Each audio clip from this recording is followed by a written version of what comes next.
Hello, friends. Today we are going to know more about Shakespearean theatre, that is, theatre during the period of Elizabeth or Victorian era.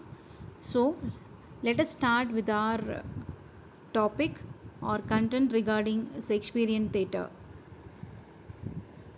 A play without an audience and actors is inconceivable. Dramatist has to adopt for the condition of the stage on which the drama has to be performed. And while Shakespeare started to enact his dramas in stages, he found certain peculiar methods and conventions in vogue. So, the theatre of his time was a circular building with a ground floor and two galleries. The stage was a platform which projected out into the middle of the ground floor, and spectators were on three sides of it.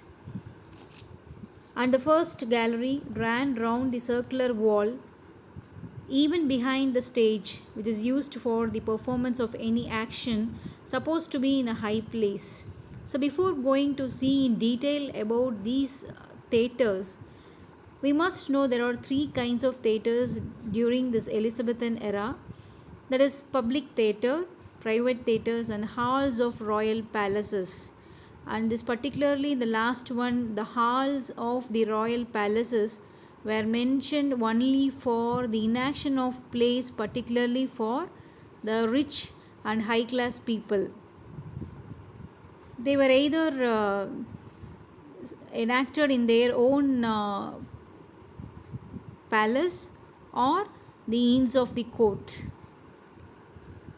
The first gallery, that is that type of theaters, there the first gallery ran round the circular wall and even behind the stage, which is used for the performance of any action supposed to be in a high place.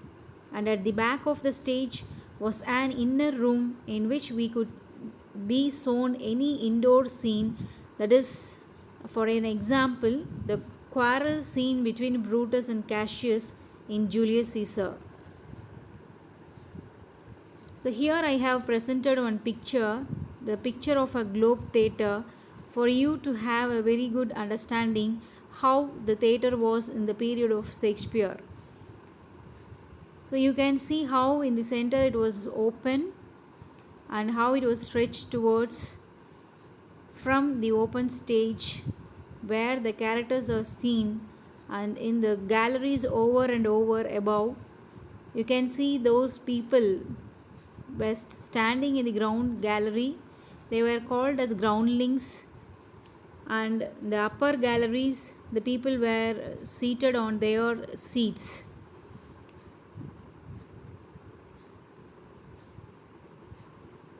First, there was an outstretched rectangular platform in front of the groundlings, those who were standing on the three sides of the stage, and above it were thatched roof and hangings, but no side or front curtains.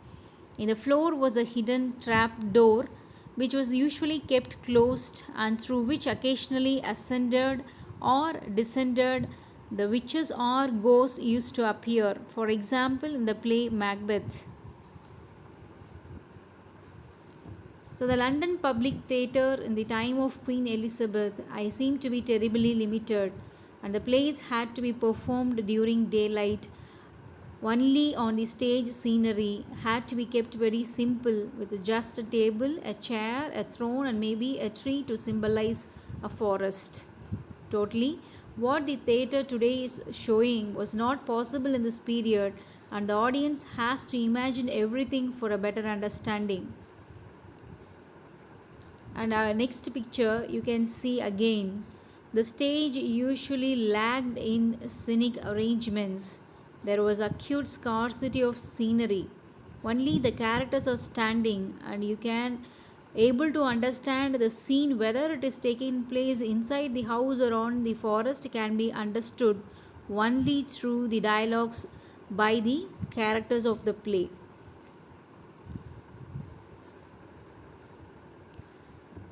So this was the picture of the Globe Theatre from the inside out.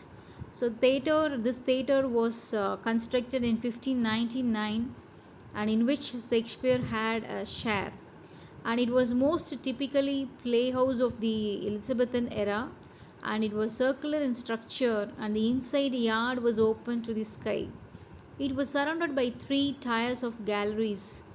You can see how it was arranged, how it was built, and there was a circular area known as the pit around the stage. And there were no seats in the pit, and therefore the poor spectators, called the groundlings, they have to stand throughout the performance, that is till the end of the play they have to keep standing. But the respectable and more fashionable spectators are sitting in their arranged seats. The uppermost gallery was covered with a thatched roof, and tickets varied from, that is the groundlings, that is the poor spectators had to pay 2 pennies, and the highest gallery they will be paying either 6 or 8 pennies. The stage was remarkably versatile with separate doors for the entrance and for the exit. Above the stage was a higher acting area which symbolized a porch or balcony. In the stage floor was a trapdoor which was said to lead to hell, or a cellar which was used mainly for the supernatural elements such as the ghosts or devil who had to appear and disappear throughout the play. For example, Julius Caesar or Macbeth. So the stage was projected into a yard that was enclosed by 3 stories of galleries. And the building was round or octagonal in shape, but Shakespeare called it a wooden O. The audience can sit in these galleries or else they could stand in the yard in front of the stage. And a roof and awning protected the stage and the gallery seats. But in case of bad weather, the groundlings, who only paid a penny, had to stand in the yard and to suffer with rain. The costumes of the actors were rich and expensive. Female actresses had not yet appeared on the stage, and the part of the female characters were therefore played by the young boys who appeared on the stage with female costumes. The lack of scenic effect was made good by the poet by gorgeous descriptions and graphic effects of the poetry. And as a conclusion, all the peculiarities of the stage and its limitations have marked influences on the structure, action, and style of Shakespeare's dramas. At the conclusion of each performance, actors have to kneel on the stage and offer a prayer for the Queen. So, through this content, I hereby know that you may happen to understand a few about the few important things about Shakespearean theatre. Further, in the next video, we will be having further more important matters regarding the same topic. Thank you.